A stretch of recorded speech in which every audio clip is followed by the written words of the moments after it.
Hi, it's my favorite time of day, the time of day when I get to read a good book to you. Today we're going to read a very interesting book called The Sweetest Fig, and it's by Chris Van Allsburg. I know that you know who he is if you have read or seen The Polar Express. He also wrote that. So obviously he's a very good author. This is an interesting book. I want you to pay attention to the characters in this book because authors show us how a character acts or what he's like, not by just flat out telling us, but by showing us the actions of the character or maybe the things he says. I want you to keep that in mind while we're reading. Also, you might know that Chris Van Allsburg always puts Fritz in his books, the little dog. See if you can try to find him in this book while we're reading. And the setting of this book is in France, the country of France. Do you know anything about France? All right, well, keep in mind some of the things you might see in France if you were to go there, because you might see some of those things in here too. Also, do you know what they call their money in France? Very good. They call it francs. I think if we were in France, they'd say francs, but in the United States, we say francs. So keep that in mind while you're reading. That's a new vocabulary word for you. All right, let's get started. Can you see what he's eating?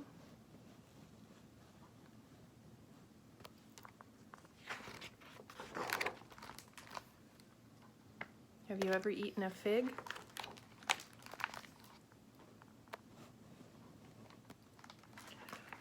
Monsieur Bibot, the dentist, was a very fussy man. He kept his small apartment as neat and clean as his office. If his dog, Marcel, jumped onto the furniture, Bibot was sure to teach him a lesson.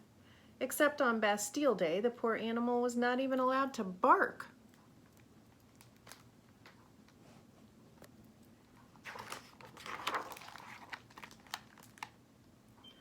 One morning, Bibot met an old woman waiting at his office door. She had a toothache and begged the dentist to help.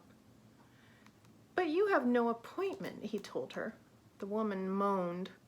Bibot looked at his watch. Perhaps there was time to make a few extra francs. He took her inside and looked into her mouth. "This tooth must come out," he said with a smile.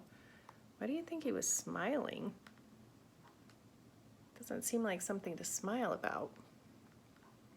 When he was done, the dentist said, "I will give you some pills to kill the pain." The old woman was very grateful. "I can't pay you in money, but I have something much better." She took 2 figs from her pocket and handed them to Bibot. "Figs?" he said angrily. "These figs are very special," the woman whispered. "They can make your dreams come true." She winked at him and put her finger to her lips. It was clear to Bibot that the woman was crazy. He set the figs down and took her by the arm. When she reminded him about the pills, he said, "I'm sorry, only for paying customers," and shoved her out the door.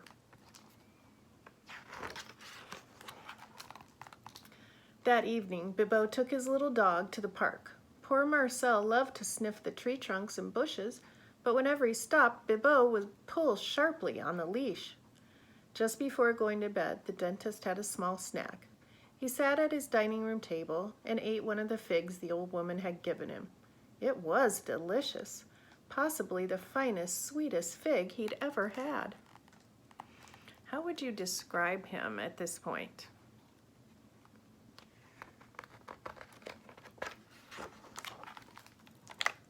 In the morning, Bibot dragged Marcel down the stairs for his morning walk. The steep steps were hard for the short-legged dog, but Bibot wouldn't think of carrying his pet. He hated to get Marcel's white hairs on his beautiful blue suit. As he walked along the crowded sidewalk, Bibot could not help noticing people looking at him. "They are admiring my suit," he thought. But when Bibot saw his reflection in the window of a cafe, he stopped in horror. He was dressed only in his underwear.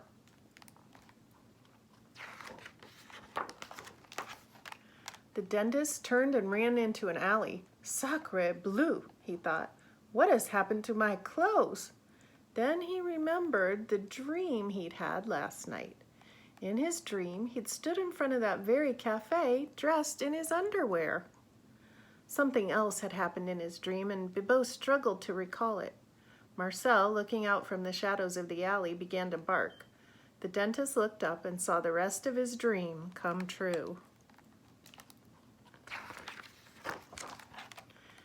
No one noticed Bibot as he ran home in his underwear. All the eyes of Paris were fixed on the Eiffel Tower, which slowly drooped over as if it were made of soft rubber. Bibot understood now that the old woman with the figs had told him the truth. He would not waste the second fig. Do you remember what she told him about the figs? That they would make his dreams come true? Over the next few weeks, as reconstruction of the Eiffel Tower began, the dentist read dozens of books on hypnotism. Each night, before he went to sleep, he gazed into a mirror and whispered over and over, "Bibot is the richest man on earth. Bibot is the richest man on earth." Soon, in his dreams, that's exactly what he was. As he slept, the dentist saw himself steering his speedboat, flying his airplane, and living in luxury on the Riviera. Night after night, it was the same. One evening, Bibot took the second fig from his cupboard. It would not last forever. Tonight, he thought, is the night. He put the ripe fruit on a dish and set it on his table. Tomorrow, he would wake up the richest man in the world. He looked down at Marcel and smiled. The little dog would not be coming along. In his dreams, Bibot had Great Danes. What do you think is going to happen? Can you make a prediction? Do you think his dreams will come true?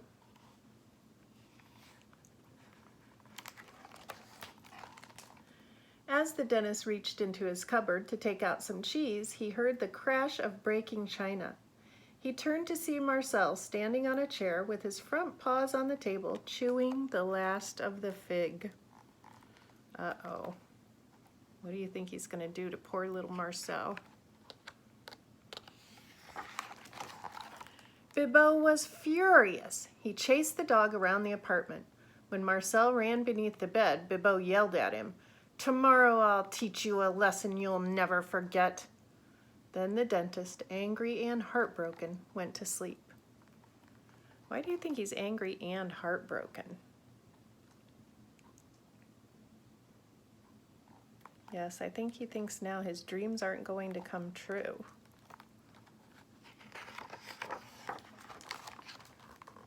When he woke up the next morning, Bibot was confused.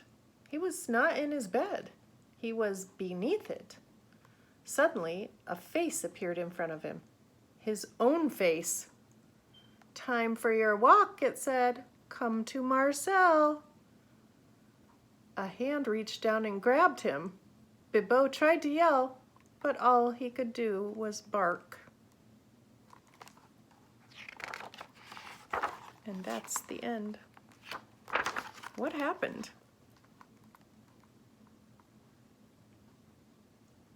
I think you're right.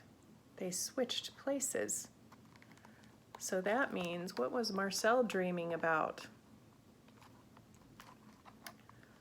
How do you think Marcel will treat Bibot? Do you think he'll be as mean as he was to him? I wonder. What would you say the lesson is in this book, or the theme? Talk about that with your teacher or your parents, the theme of the book, and what did you learn from it? What lesson could this teach you? All right. I hope you liked this book. I really like it. That was the first time I had read it when I got this book. I can't believe I'd never read this one before, but it's really good. All right. I will see you the next time. Like and subscribe. And bye, Carly.